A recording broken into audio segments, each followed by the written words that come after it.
In 50 years' time, it's thought that robots will be as much a part of our lives as mobile phones and televisions are today. Now, if you've seen films like Terminator and thought they were a little bit far-fetched, then you could be in for a surprise, because robots already play a huge role in our lives today.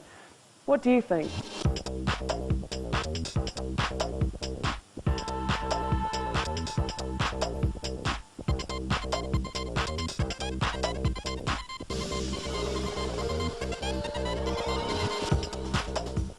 Most robots are used for car production lines, for paint spraying and welding and so on. But there are one or two more interesting applications. For example, it's essentially a robot that flies an aeroplane. The pilot just tells the robot, which is the computer, which way to go. And the plane is largely flown by a group of 3 computers.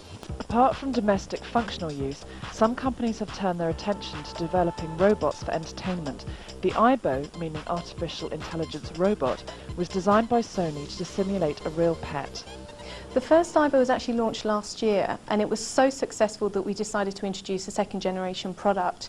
The difference is that this AIBO actually features voice recognition. It also has more sensors, and it also has a camera built in here.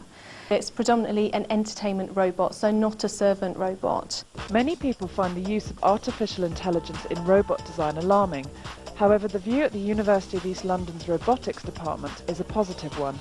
I don't think artificial intelligence is daunting and scary any more than many of our former technologies have been. They've enabled and enhanced our lives: telephones, mobile phones, the internet, computer-controlled radar systems and so on. Made our lives much better. And we're not going to make things that are going to be disadvantageous or dangerous to us, and nobody would buy one. In Japan, there is already a huge demand for entertainment robots, and it is not just Sony who have got involved. Even car manufacturers Honda have had a go. One of the best robots at the moment in the world is the Honda P3 two-legged robot, two-legged walking machine. That's cost them millions and millions of dollars to build, but it's able to walk upstairs, walk downstairs, turn and push shopping trolleys and so on.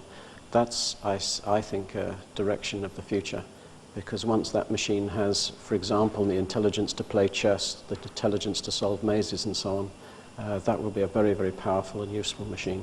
The idea behind the P3 was to build human-like machines with a view to performing dangerous or repetitive tasks for factory use. But what will be the consequences of creating robots that increasingly function like humans? I think it's possible in the future that robots could become more intelligent than humans. There seems to be no law of physics to say this can't happen. And the human brain, although it works in parallel, that is, it does a lot of calculations simultaneously, it does them slowly.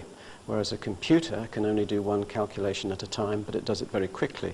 If we can make a machine that can do lots of calculations simultaneously and quickly, then we could beat the human brain, just as we've done with chess already.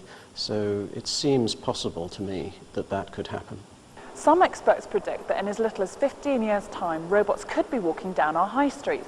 Whether or not this figure is over-optimistic remains to be seen, but there's little doubt that one day in the future, robots could be our servants, our friends, or maybe even our enemies.